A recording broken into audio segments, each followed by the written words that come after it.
Merhaba arkadaşlar, merhaba dostlar. Nuray, Abbasova merhaba, Ege, Zeynep, Miledi, Naile, Kalina, Arzu da geldi. Selam Arzu, merhaba. Ne güzel kalpler bunlar, ne güzel. Betül Yüksel, Banu Kabaş, Afra Saraçoğlu ve Mert Ramazan Demir'le konuşacağız arkadaşlar. Hande Erçel ve Hakan Sabancı da konuşacağız. Bonjour, bonjour Lydia, Banu Kabaş, Sevda, Caner, Emine Yıldız, Zeynep. Lütfen arkadaşlar beğen yapalım olur mu? Peşin peşin. Sonra unutuyoruz beğen yapmayı. Gelen arkadaşlar beğen yaparlarsa memnun olurum ve sizlerden, abone olmayanlar varsa aranızda abone olmanızı rica ediyorum ve yorumlarla da, katkıda bulunursanız yayına yorumlarla YouTube'a yorum yaparsanız çok sevinirim arkadaşlar. Sevda Gün burada, Caner burada, Emine Yıldız, Ferzin. Ben de okulda yoklama yapan öğretmen gibiyim sınıfta. Vicky sen de geldin. Eee, Tunzale, iyi yayınlar, iyi akşamlar Azerbaycan'dan. Çok selamlar Azerbaycan'a ve, beğen sayılarını beğen yaparsanız memnun olurum. Söyledim değil mi arkadaşlar bunu? Biraz daha bekleyelim, biraz daha arkadaşlar gelsin. Mert Ramazan Demir'le ilgili bir ayrıntı var. Onu söyleyeceğim ama ondan önce Mehmet Ali Erbil şu saatte evleniyor. Mehmet Ali Erbil evlendi mi bana haber verin. Şu saatte evleniyor, nikâh kıyılıyor. Sarıyer'deki evinde Mehmet Ali Erbil'in evleniyor. İyi akşamlar Osman. Mehmet Ali Erbil'in nikâhı kıyılıyor şimdi. 6. evliliğini 6 mı 7 mi Mehmet Ali? 6. evliliğini yapıyor Mehmet Ali Erbil. Gülseren Ceylan'la bir ayrılıp bir barıştığı sevgilisi Gülseren Ceylan 26 yaşında, Mehmet Ali Erbil 68 yaşında. Arada 42 yaş fark var ama Mehmet Ali Erbil benim arkadaşım, benim dostum. Mehmet Ali Erbil her daim gençtir arkadaşlar. Yaşına bakmayın siz. Mehmet Ali Erbil ruhu da gençtir. Öyle durduğuna da bakmayın. Kalbi de gençtir. Turnike programında yine milyonları güldürmeye, eğlendirmeye devam ediyor televizyonda.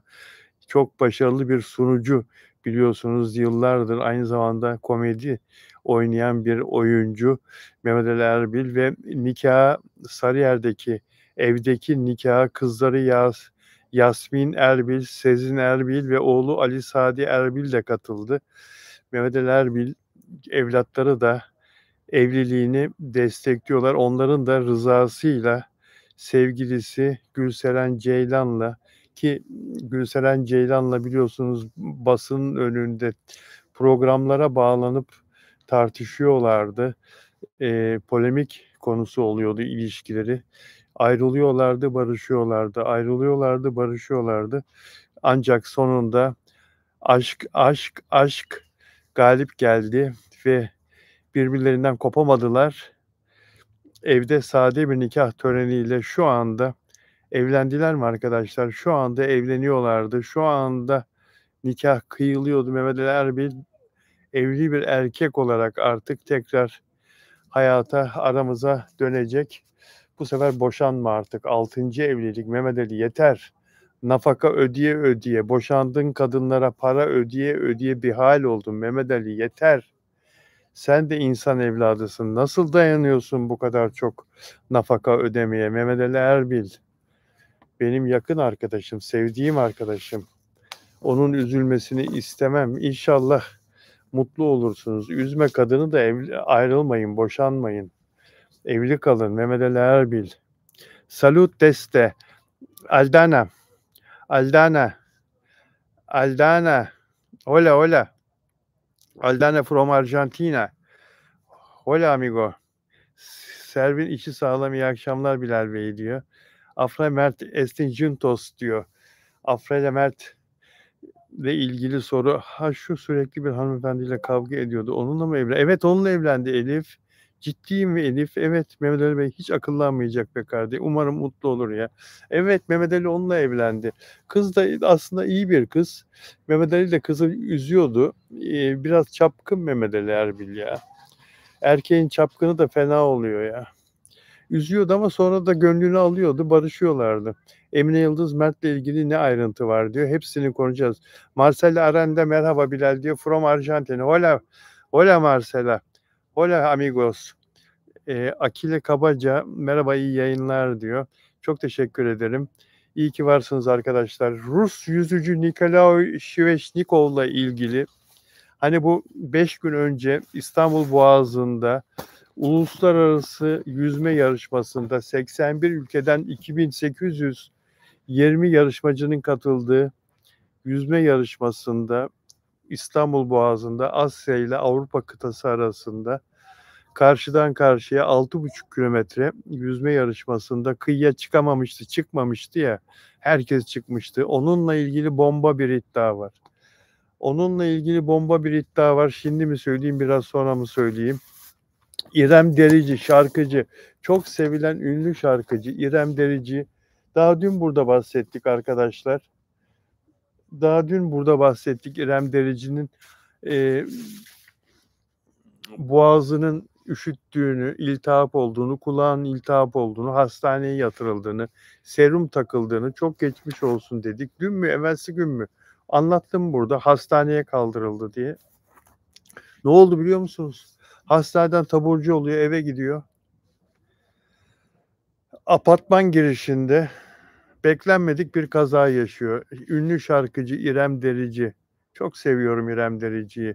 Çok takılıyorum ona. Televizyondan bazen, ekranlardan çok takılıyorum. Ama artık takılmayacağım çünkü sevdiği erkek ona evlilik teklif etti ve evlilik teklifini kabul etti. Artık düzgün bir ilişkisi var. Artık evlenme yolunda. O yüzden onun artık çok mutlu olmasını istiyorum. Şaka yolu da olsa takılmayacağım. Ne diye takılıyordum eskiden? Erkeklerle oynuyor diye takılıyordum. Birisini bırakıyor, birisiyle beraber oluyor. 8-10 ay sonra onu da bırakıyor. Hamhum hamhum İrem diyordum. Erkekleri ham ham ham ham ham diye yiyor erkekleri diyordum İrem Derici'ye. Ama artık takılmayacağım İrem. Bitti. Bitti. Artık evlenmeyi madem seçtin, ben evli bir kadına artık bir şey diyemem. Evli sayılırsın. E, Erkeğinle mutlu ol. Şimdi ne oldu İrem Derici'ye? Ya sana nazar değiyor kızım. Kurşun döktür. Bizi yurt dışından izleyenler, bizim adetlerimizin arasında kurşun, baştan aşağı kurşun dökülür. Böyle bir örtü örtülür. Böyle çok nazar değerse, değdiğine inanılırsa bir insana başına örtü örtülür ve kafasında kurşun patlatılır. Bildiğimiz bu maden, kurşun madeni bir tastan diğer tasa o çatır çatır çatır çatır çatır eder eğer çok nazar varsa o kişide. Adet. Böyle bir gelenek Türklerde var. Ve o bütün nazarı alır gidermiş o kurşun dökülürse. İrem Derici şöyle oluyor arkadaşlar. Merdivenlerde ayağı boşluğa geliyor ve tökezliyor, sendeliyor, hop kafasını duvara vuruyor. Olacak şey mi? Kafasını sert bir şekilde duvara vuruyor, kafası yarılıyor, düşüyor, bayılıyor. Hemen yere düştüğünü görüyorlar apartmana girenler. Ambulans çağırıyorlar, hastaneye kaldırılıyor. 10 dikiş atılıyor kafasına. Aman Allah'ım ya, bu nedir İrem Derici ya? Çok geçmiş olsun ya. Bu kaçıncı ya? Bu kaçıncı İrem Derici? Neyse daha fazla konuşmayayım da üzülmesin kız. Melek Mosso. Bu taciz iddiaları var ya arkadaşlar, taciz. Ben de tacize uğradım, ben de tacize uğradım diye başından bu olaylar geçen herkes ortaya çıkıp yaşadıklarını anlatmaya başladı. İyi de oluyor. Bazıları isim vererek kendisine bu kötülüğü yapanları ifşa ediyor, açıklıyor. Ünlüler bunu yaptığı zaman kendilerini üzen, kendilerini taciz eden ünlüleri açıkladığı zaman yer yerinden oynuyor. Melek Mosso da bunlara katıldı ama isim vermedi. Ben dedi 3 kere tacize uğradım. Melek Mosso kim? Melek Mosso'yu çok seviyoruz. Çok başarılı bir şarkıcı. Son 3 senedir, 3-4 senedir hayatımızda şöhrete ulaştı ve şarkılarıyla çok seviliyor Melek Mosso. Konserler veriyor. 3 kere tacize uğradım. Dayanışma zincirine katıldı. Kadınlar arasındaki Me Too dayanışma zincirine katıldı. Çocukluğumdan beri 3 kere bu durumla karşılaştım. Arkadaşlarımızla konuşurken hemen herkesin bunu en az bir kere yaşamış olduğunu görmek mide bulandırıcı diyor. Ben de korkumdan ve suçlanırım endişesiyle başıma gelen olayları kimseye söylemedim. Sadece psikoloğuma ve birkaç çok yakın dostuma söylemiştim, anlatmıştım diyor Melek Mosso. Ama kendisine bu tacizleri yapanları söylemiyor Melek Mosso. Arkadaşlar, beğen yapıyor muyuz? Abone olmayandan izleyenler eğer memnunsanız arkadaşlar kanalıma hoş geldiniz bu arada. Memnunsanız abone olursanız sevinirim ve dostlar yapacağınız yorumlarla da lütfen katkıda bulunun kanalıma. Nikolay Sveshnikov, Rus yüzücü, Boğaziçi'nde kaybolan, onunla ilgili çok çarpıcı bir gelişme var arkadaşlar. Dün bir Türk yüzücü bu yarışmalara katılan Hayati Şamiloğlu demişti ki ben Nikolay'ı hatırlıyorum. Basında, medyada yayınlanan, sosyal medyada ve geleneksel medyada yayınlanan fotoğraflarından onun yüzünü hatırladım. Denizde karşılaştığım, konuştuğum insan da o yarışma sırasında hatırladım onu. Hemen 112'yi arıyor. Acil çağrı merkezini arıyor. Ve diyor ki bu kaybolan yüzücüyle ilgili çok önemli bilgi vereceğim. Tamam diyorlar bekle. Sahil güvenliğe bağlıyorlar onu. Sahil güvenlik de diyor ki tamam hemen gel yarışmanın yapıldığı o parkura gel. Orada anlat bize olayı. Koordinatları da alalım senden. Ve Kuruçeşme iskelesinde İstanbul Boğazı'nda buluşuyor devletin görevlileriyle. Tekneye biniyorlar, açılıyorlar, denizin ortasında gösteriyor. Burada karşılaştım onu diyor. Yanlış yöne gittiğini söyledim diyor.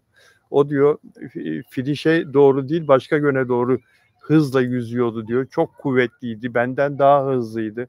Böyle bir adamın diyor kaybolması, ayağına kramp girince denize yenilmesi, akıntıya kapılması imkansız diyor. Bu adam diyor olimpiyatlarda Rusya'yı temsil etmiş bir şampiyon bu diyor. Ondan sonra ben onu uyardım diyor. Yanlış yöne gidiyorsun. Wrong way dedim diyor. Gösterdim doğru yönü dedim diyor. Sen bana karışma ben biliyorum işimi der gibi bana baktı ve yanlış yöne devam etti hızla diyor. Demişti. Bunu dün anlatmıştım. Bugün yayına gelen yeni arkadaşlar için tekrar ediyorum. Bu arada beğen sayısı yine aynı. Peki şimdi bugün ortaya çıkan bir gerçek var arkadaşlar. Onu da söylemek zorundayım sizlere. Rus yüzücü Nikolay Sveshnikov İstanbul Boğazı'da kaybolmasına ilişkin neler biliyoruz diyor. Bu haber çok çarpıcı.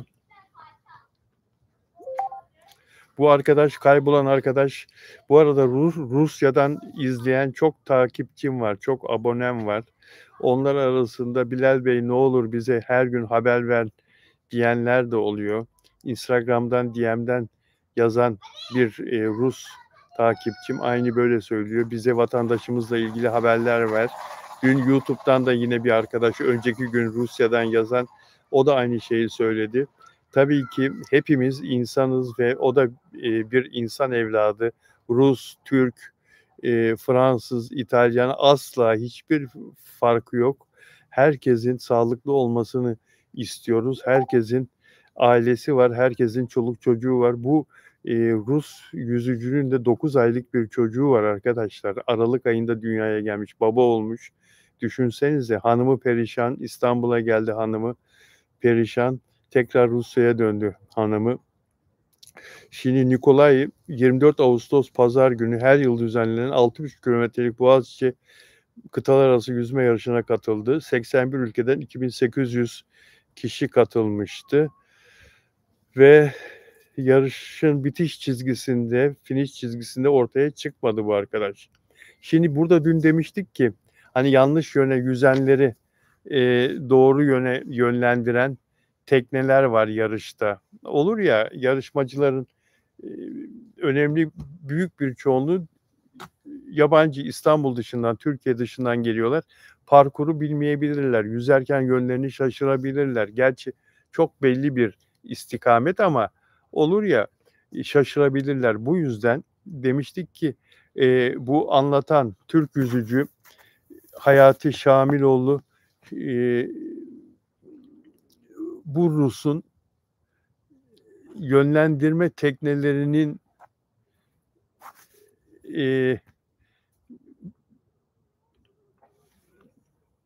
dikkatine çarpmadan, onların dikkatini çekmeden kaybolması, yani parkurdan başka yöne gidip kaybolması inanılmaz demişti. Yani bu nasıl olabilir demişti.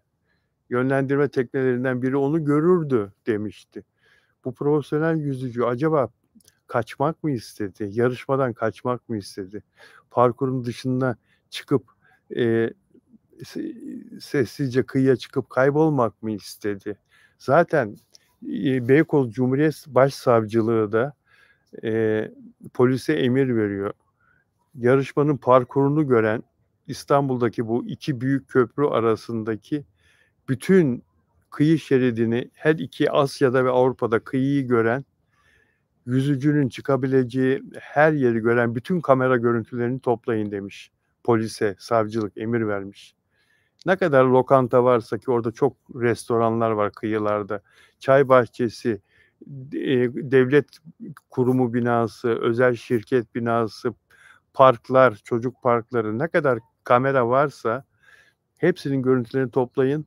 Böyle birisi denizden çıktı mı bunu görün. Ayrıca bunu tespit edin. Ayrıca bir özel tim kurun demiş polise. Bu insanı dışarıda arayın. İstanbul'da arayın bu insanı. Her yere bakın. Her yere bakın, arayın bu insanı. Böyle bir ihtimal, yani boğulmamış olma ihtimalini de düşünün ama denizin içinde de aramalar devam ediyor. Balık adamlar denizin içinde, arama kurtarma gemileri, tekneleri denizin içinde, kıyılarda, her yerde aramaya devam ediyor. Şimdi şu bilgi çok enteresan, okumak istiyorum. Türkiye Milli Olimpiyat Komitesi bu yarışmayı düzenleyen, yarış sırasında çeşitli acil durum servislerine ait tekneler de dahil olmak üzere 100 teknenin yüzücüleri izlediğine ve yarış sonunda rotada başıboş hiçbir yarışmacıya rastlanmadığına değindi. Şimdi onu ben denizde gördüm diye ifade veren Hayati Şamiloğlu yüzücü, yanlış yöne gidiyorsun diyen yüzücü, ben gördüm diyor, hızlı bir şekilde benden daha hızlı yüzüyordu diyor. Yanlış yöne doğru gidiyordu. Ben onu uyardım, yine dinlemedi, gitmeye devam etti diyor. Ve diyor onu diyor bu yön gösteren teknelerin dikkatini çekmemesine şaşırdım diyor. Şimdi burada da yarışmanın organizasyon komitesi 100 tane tekne vardı yüzücüleri izleyen. Yarış sonunda rotada başıboş hiçbir yarışmacıya rastlanmadığını söylüyor. Türkiye Milli Olimpiyat Komitesi yüzücülerin bileklerinde bulunan çiplerin GPS görevi görmediğini, yalnızca yüzme süresini ölçtüğünü ekledi. Buna dün de söyledim burada. Böyle basit oyuncak gibi şeyleri takmayın bu çocukların, bu yüzücülerin koluna. Adam gibi bir GPS cihazı takın kardeşim ya. Yüzme süresini. Ulan koluna saat takar. Suda ıslanmayan, suyun altında da bir şey olmayan saat takar. Yüzme süresini yine belirler yani. Ne gerek var buna? GPS böyle şey mi olur? Bu adam denizde nerede? Denizde nerede? konumu gösterecek GPS cihazı lazım. Hem girdiği saati, çıktığı saati, durduğu saati, kulaç attığı, ne kadar hızlı yüzdüğü, öyle bir cihaz takın yüzücülere. Dünyanın parasını kazanıyorsunuz sponsorlardan. Şu taktığınız cihaza bak ya, oyuncak gibi ya. Böyle bir şey olabilir mi ya? Eğer öyle bir cihaz olsaydı bu yüzücünün kolunda, bacağında, her neresine takıyorsanız şu anda nerede olduğu belli olurdu, bilinirdi. Konum gösteren bir cihaz, GPS'in adı anlamı odur yahu. Konum göstermedikten sonra ben ne yapayım GPS cihazını ya? Türkiye Milli Olimpiyat Komitesi de burada hatalıdır. Hatalıdır. Teknoloji neler yapıyor insanlar ya? Mars'a gidiyor insanoğlu ya. Git bak Çin'de neler yapıyorlar ya. Her türlü cihaz her yerde var. Ali Baba'ya sipariş et gelsin. Temu'ya sipariş et gelsin. İstanbul'da bulamadıysan o GPS cihazlarını. Böyle şey olur mu ya? Moskova Times gazetesi yaptığı haberde aramaların yarış bitiminden 2 saat sonra başladığını, ancak polisin 24 saat geçene kadar kayıp ilanı vermediğine dikkat çekmiş. Aynı haberde değinilen bazı şahitler gece saatlerinde kurtarma gemileri görmediklerini belirtmişler. Gece arama durdu mu acaba? Aynı zamanda yarışa katılan bazı yüzücüler yarış boyunca var olan denetimin seviyesini ve arama kurtarma botlarının sayıca azlığını eleştirmiş ve Hayati Şamiloğlu, o Türk yüzücü, bu Rus yüzücüyle karşılaşanın yaptığı açıklama burada da var. Görgü tanığı olarak bahsediliyor ondan. Yönünü şaşırmış gibi bir hali yoktu diyor. Yaptığı işten emindi. Ne tarafa gittiğini biliyordu. Kararlıydı ve hızlıydı. Bana doğru bakınca ona wrong way yani yanlış tarafa gidiyorsun diyerek sağ tarafı işaret ettim. Kendisi beni duydu, anlamış gibi oldu ama ben ne yaptığımı biliyorum. Bana karışma der gibi bir hareket yaptı ve aynı yöne yüzmeye devam etti. Çok kuvvetli bir yüzücüydü. Ben yüzücünün karaya çıktığını, denizde boğulmadığını düşünüyorum. Hedefini bilen, kasıtlı bir yüzüş yapıyordu. Öyle yönünü şaşırmış bir hali yoktu. Yanlış yöne yüzen yüzücülerin genellikle görevli tekneler tarafından uyarıldığını, Şiveşnikov'un bu teknelerin radarından kaçmış olmasını tuhaf bulduğunu söyledi. Bakın işte burası. Akıntıya kapılmış olabilir iddialarına yönelik yarış günü fazla bir akıntının olmadığını, rüzgarın sert esmediğini ekledi.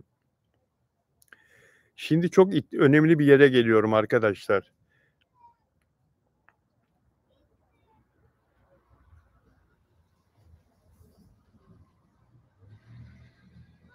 Son günlerde Şiveşnikov'un kaybolmasına dair farklı iddialar ortaya atıldı. Bir dakika.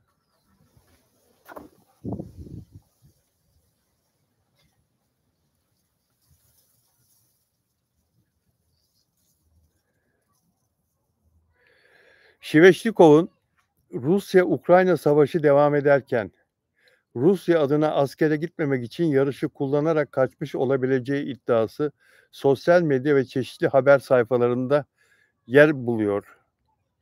Rusya'da 18-30 yaş arası sağlıklı erkeklerin zorunlu askerlik yapması bekleniyor. Eskiden 18-27 olan yaş aralığı 2023 yılında geçen yeni yasayla genişletildi. Rus hükümeti en son Nisan ayında 160 bine yakın vatandaşını zorunlu olarak askerliğe çağırdı. Şiveşnikov'un 30 yaşında olduğu biliniyor. Hadi bakalım. Hadi bakalım. Hadi bakalım. Acaba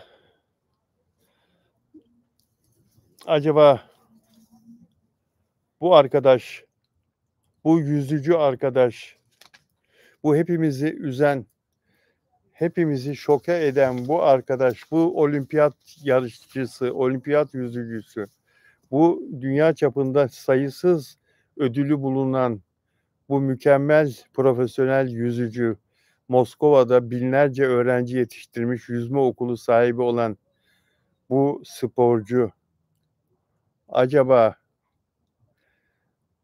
denizde başına bir şey gelmedi de 9 aylık bebeğinden ayrılmayı mı istemedi? Askere gitmemek için mi böyle bir şey yaptı? Fakat nasıl yapabilir ki ya? Nasıl yok olabilir ki?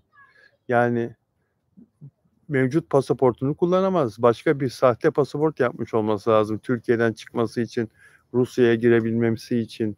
Yakalanırsa bunun Rusya'da cezası of of of of of of of. Hapiste yatar.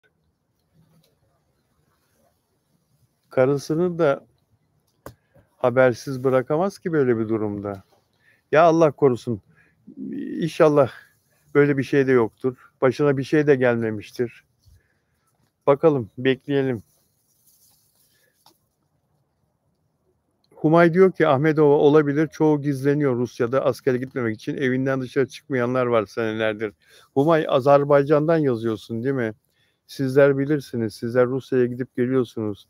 Teya Gebung Rusça yazdın. Teya ne olur Latince yaz. Latin alfabesiyle yaz. Kiril alfabesiyle yazıyorsun. Hiçbir şey anlamıyoruz. Teya Gebung translate yap. Google Translate yap. Anlayalım ne demek istediğini. Aycan Tümkaya, Bilal Bey, Afra ve Mert'ten son durum. Bilal abi,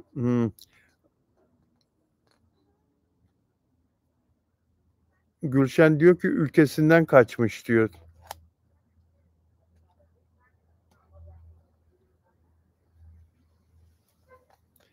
Miki de diyor ki bence boğulmuştur Bilal Bey diyor. Teya anlamıyoruz ki Teya.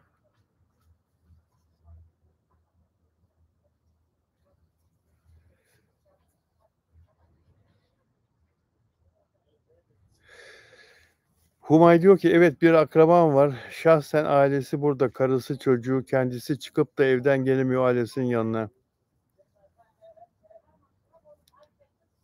Valla Demet Özdemir kiminle sevgili bilemiyorum. Neden bilemiyorum biliyor musun? Demet Özdemir karda yürür izini belli etmez. Demet Özdemir Kadir Güneş'ten ayrıldı diye biliyorum ben. Çünkü son zamanlarda Kadir Güneş'le ilgili hiçbir onunla birlikte olduklarına dair hiçbir emare, hiçbir belirti yok. Yıldız Çelik, Bilal abi, Mert ile bak aklına konuş. Merhaba Bilal abi, Lübnan'dan. Donaçer, o yüzücünün karısı biliyordur bence diyor Humay. Humay muhtemelen öyledir ama kadın buraya geldi. Ağladı kadın, geldi Türkiye'ye. Kocası kayboldu diye ağladı ve tekrar Moskova'ya döndü. Kocasına ait bütün görüntülerin kendisine verilmesini istedi, rica etti. Video görüntülerinin ve Rusya'da ekip kurulup Türkiye'ye gelip arama çalışmalarına katılmalarını organize ediyor. Kocasının yüzücü arkadaşları, onların hepsi profesyonel yüzücüler. Gelip Türkiye'de aramalarını organize ediyor aldığımız bilgiye göre. Neyin ne olduğu çok kısa sürede ortaya çıkar. Azerbaycan'a çok selamlar. Afram'dan. Peki. Yüzücünün durumu böyle arkadaşlar.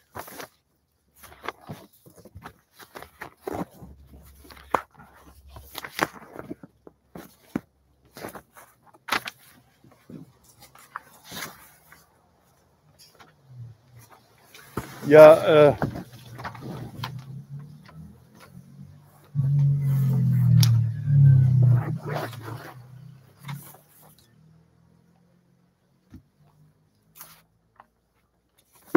Hande Erçel'le Barış Arduç yakışıyor mu sizce? Üçüncü birlikte çalışmaları. Şimdi dizi ATV'de başlayacak. Çekimleri başladı. Bir bölüm hazır diye duydum ben. İlk bölüm hazır diye duydum. Sizce yakışıyorlar mı Barış Arduç'la Hande Erçel'i izler misiniz? ATV'de dizi, Türkiye'den dizi Rusya'da da yayınlanacak diye biliyorum. Rusya'yla da görüşüldü ve Rusya'da da yayınlanacak. Başka ülkelerde de yayınlanacak. Başka ülkelerde de satılması için görüşmeler sürüyor. Çok talibi var dizinin. Ne diyorsunuz? İzlenir mi Barış Arduç'la Hande Erçel'in dizisi?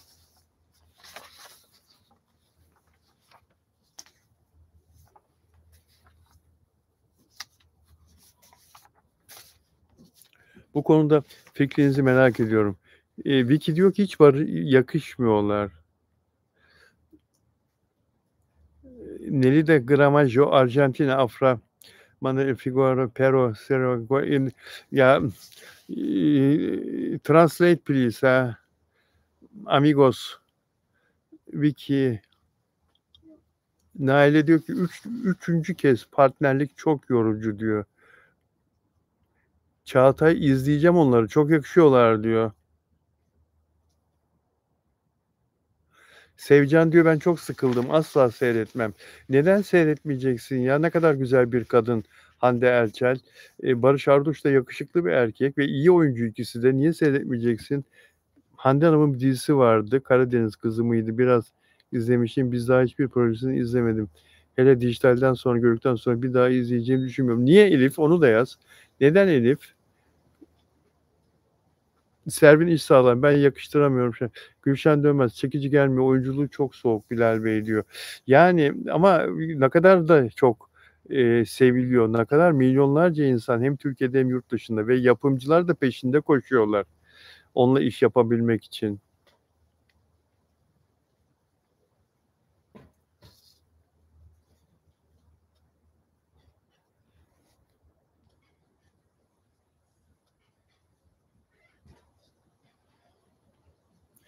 Elif, Bilal Bey, şimdi ben onları yazarsam gerçekten yazmayacağım. Siz de tahmin ediyorsunuz. Dijitalde berbat bir projeydi.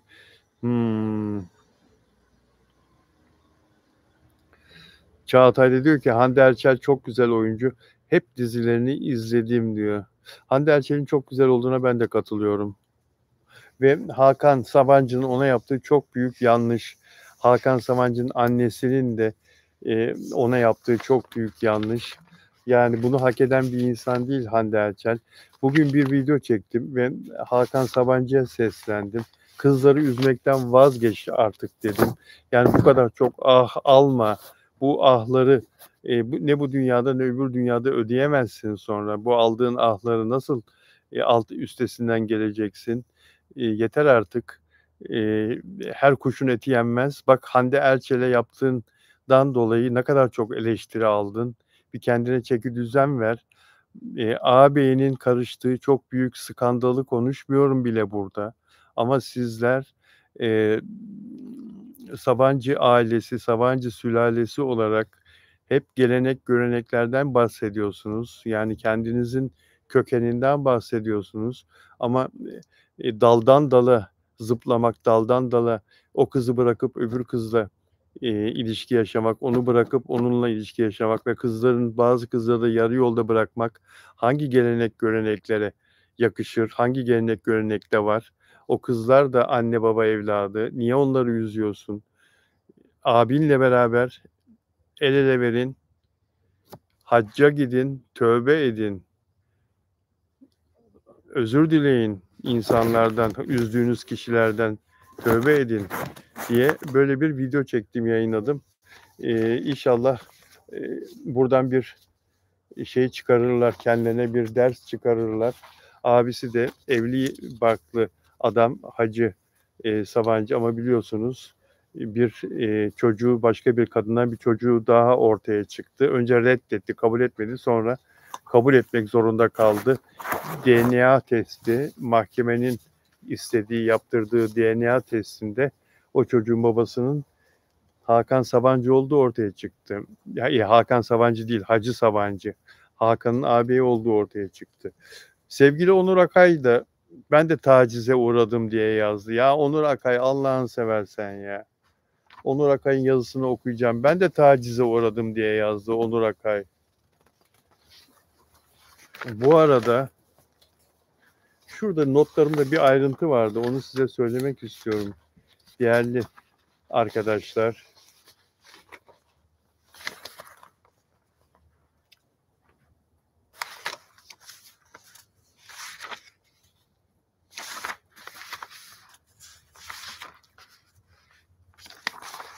Bir ayrıntıdan bahsetmek istiyorum.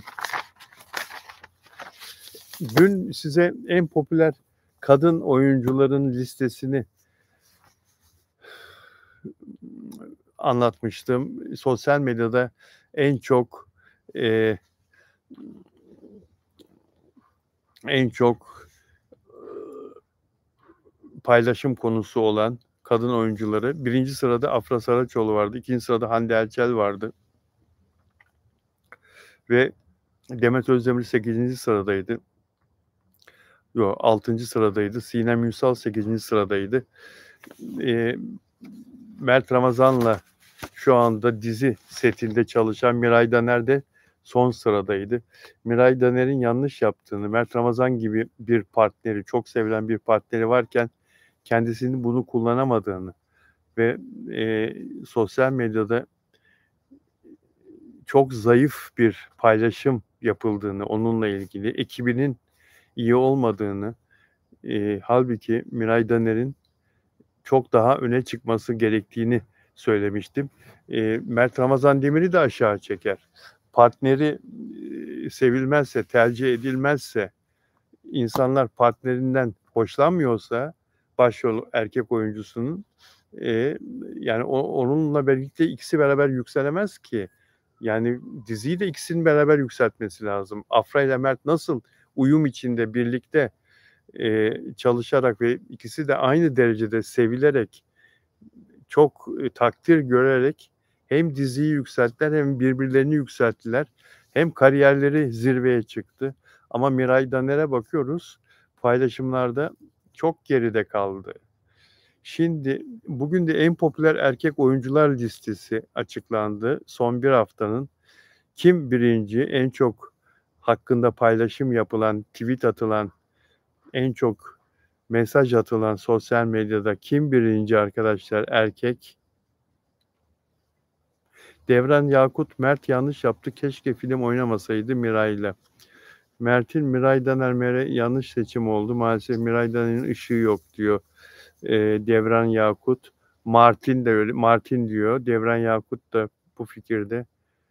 Naile İmanlı diyor ki tabii ki Mert Ramazan Demir ilk sırada. Vicky Mert Ramazan Demir. Emine Yıldız. Ya siz nereden biliyorsunuz? Siz çalışıyor musunuz benden önce bu benim anlatacağım konuları ya? Nereden biliyorsunuz Mert Ramazan Demir'in bu listede birinci olduğunu? Herkes biliyor. Mi Milk de diyor ki ya seviyoruz, sevmiyoruz demiyoruz.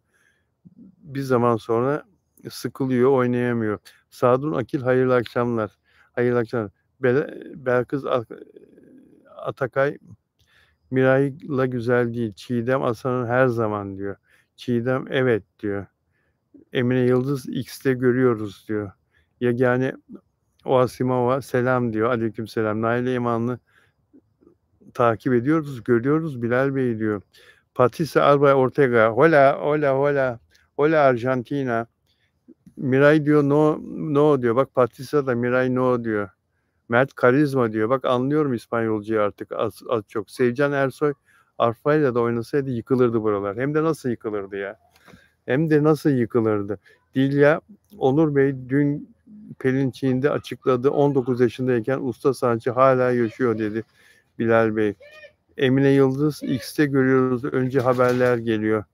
Çiğdem Aslan Argun Afram çok güzel diyor.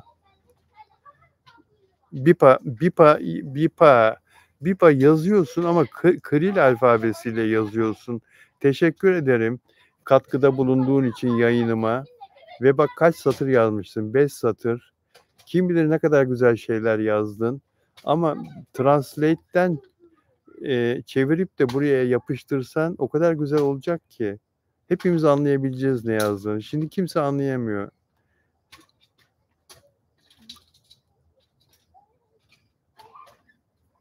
Hande Kerem'le Mehmet'le çıktı. Hepsi yakın arkadaştı. Hakan'la yanlış yaptı. Maalesef bu baştan belliydi. Aksim diyor ki seni seviyorum. Biz de sizi seviyoruz efendim. Ama sevseniz like sayısı daha fazla olur. Sevseniz like sayısı daha fazla olur. Fakat Afra Saraçoğlu arkadaşlar çok düzgün bir insan. Çok düzgün bir karakter. Afra Saraçoğlu. Afra bunu sana gönlümden gelerek söylediğimi biliyorsun değil mi? Bu arada Afra Saraçoğlu'nun beni stalkladığını biliyor musunuz? Instagram'da sizleri kimin stalkladığını öğrenmenin bir yolu var. Eee, tabii ki, story'de hikâyelere girip bakanları görebiliyorsunuz zaten. Kontrol ettiğinizde hikâyenin altında hepsi gözüküyor. Ben onu söylemiyorum. Postlarınızı, ön sayfayı, ana sayfayı, profilinizi gezenleri görebiliyorsunuz ve, Afra benim profilimi en çok gezenlerden birisi. Afra Saraçoğlu, ben de seni, seviyorum. Ben de seni çok yakından takip ediyorum ve seninle ilgili söylediklerim de hep gerçek. Yurt dışından da sanatçılar var. Ben yabancı sanatçılarla, ünlülerle ilgili de haberler yapıyorum. Yurt dışında da çok meşhur Selena Gomez mesela, o da beni stalkluyor. Başka Justin Bieber'in karısı da beni stalkluyor. Justin Bieber'in karısı. Bir saniye. Bir saniye arkadaşlar.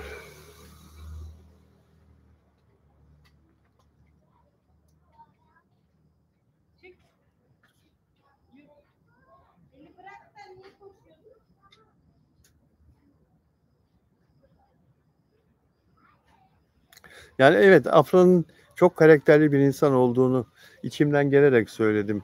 Yani, hiç kimseye yanlış yapan bir insan değil. Ne partnerlerine, birlikte, oynadığı insanlara, ne yakın arkadaşlarına, ne, sevgili olup da ayrıldığı kişilere, eee, ne Mert Yazıcıoğlu ile ilgili hiçbir şey konuştu mesela o ilişki bittikten sonra. Mert Yazıcıoğlu'nu aldatmıştı. Bunu ben programda hem Beyaz Magazin'de hem Söylemezsem Olmaz'da kiminle ne yaptığını ben hepsini anlatmıştım Mert Yazıcıoğlu'nun. Ama Afra hiçbir şekilde bu konuda konuşmadı. Eee, Mert Ramazan Demir'le aralarında sorunlar olduğu zaman da hiçbir şekilde konuşmadı, hiç anlatmadı. Hiç Mert Ramazan Demir'i ateşe atmadı, muhabirlerin önüne atmadı. O Cihangir'deki mesela sabah saat 4'te Mert'in anahtarını yukarıdan evinden bir kızın aşağıya atması filan, Mert'in evde, yakın arkadaşlarıyla ve başka insanlarla eğlenmesini filan hiçbir zaman konu etmedi. Şu son olayda da hiçbir şekilde mesela hiç. Hâlbuki 2 kelime söylese, eee, Mert için çok kötü olabilirdi. Afra bu kadar da düzgün bir insan. O yüzden de asil duruşunu hiçbir zaman bozmadı ve o yüzden de hep desteği hak ediyor Afra Saraçoğlu.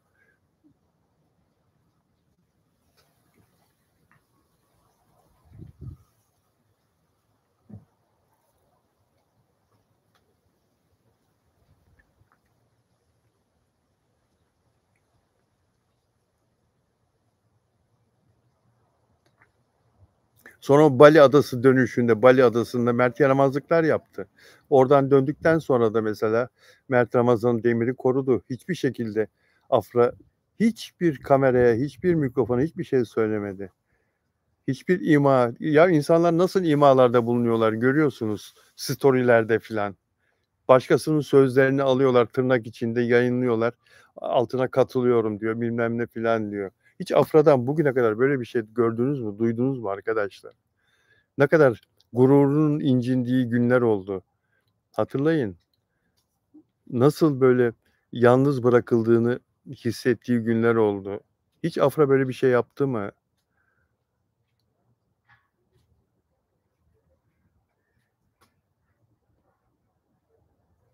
Evden anahtar atma mevzusunu hatırlıyorsunuz değil mi?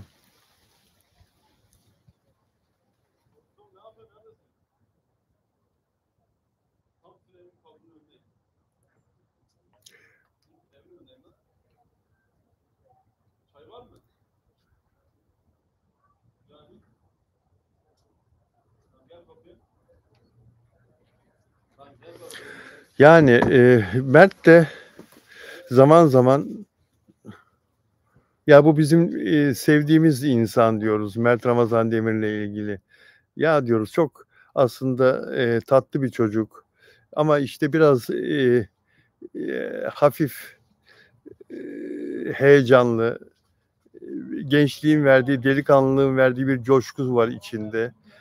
Bazen, hayatını yaşamak istiyor, bazen özgür olmak istiyor, olabilir. Onun bu yönünü Afra Saraçoğlu iyi bildiği için ve onu iyi dengeliyor. Bazı yaptığı hataları hoş görüyor.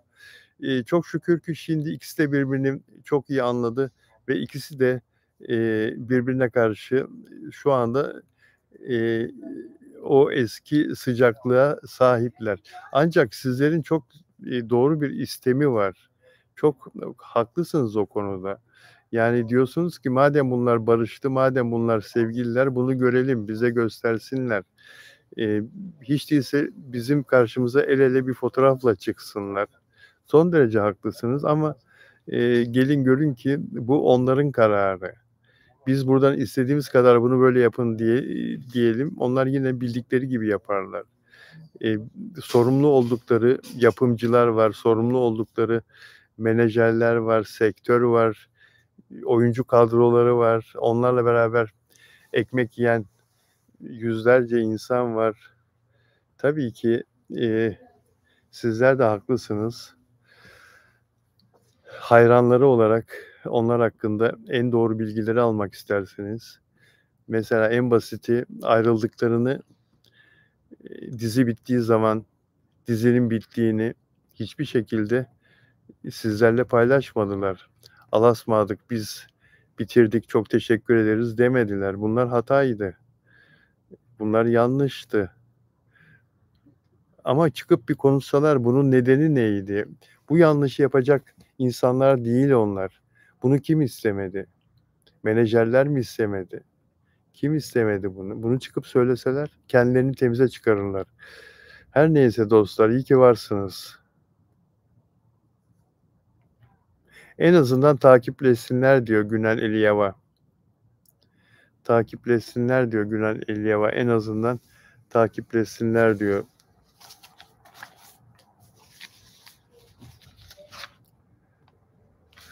Peki dostlar, lütfen beğen yapın ve lütfen abone olmayan arkadaşlar abone olurlarsa çok sevinirim. Bizi, hem Türkiye'den hem dünyanın çeşitli yerlerinden izleyen siz değerli, abonelerime çok teşekkür ediyorum. Benimle birlikte olduğunuz için, beni takip ettiğiniz için, yayınlarımı izlediğiniz için, yorumlarla da katkıda bulunursanız yayınlara çok teşekkür ederim size tekrar tekrar.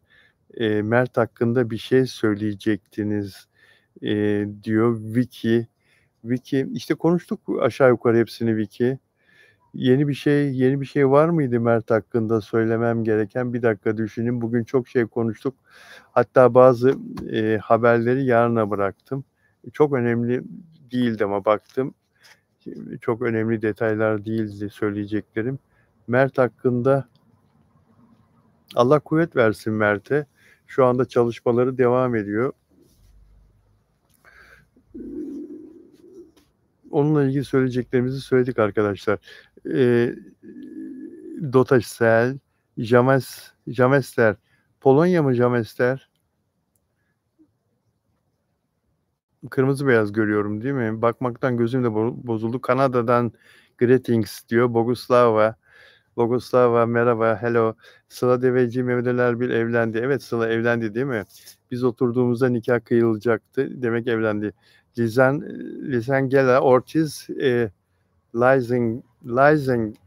Lizenga Ortiz Brezilya'dan. Çiğdem Afram diyor. Mikiler o zor artık öyle partnerlik Bilal Bey diyor. Miki tabii ki Mert. Banu Kavaş öpücükler Banu'ya. Günel İlyava ne sizi bir yerde izliyorum beğenler yapıyorum diyor. Her yerde beğeniyorum sizi diyor. Günel teşekkür ederim. Merve Mert. Merve inanma o saçma sapan şeylere. İnanma. İnanma canım. How is your wife? Thanks. Thanks. She is very well. She is very well. Thanks. Boguslava. Sıla Deveci. İyi ki varsınız. Hep var olun diyor. Teşekkür ederim. Sadun Akil. Hidayet iyi mi diyor. Çok iyi. Çok iyi. Miki bravo, ha ha, okuyoruz. Bizde biraz gazetecilik var diyor Miki. Merve Mert, Afra şu an nerede diyor. Afra şu an her yerde olabilir arkadaşlar. 1-2 kişi dışında kimseye haber vermiyor nerede olduğunu. Onur Akay araştırıyor. Bugün günlerden ne? Perşembe, yarın cuma. Cumartesi günü Onur Akay'dan güzel haberler alacağız arkadaşlar. Sizleri çok seviyorum. Görüşmek üzere. Kendinize iyi bakın, olur mu? Cumartesi günü Onur Akay'la inşallah canlı yayınımız olacak ve pazartesi de yine Onur Akay'la beraber olacağız arkadaşlar. Peki, görüşmek üzere.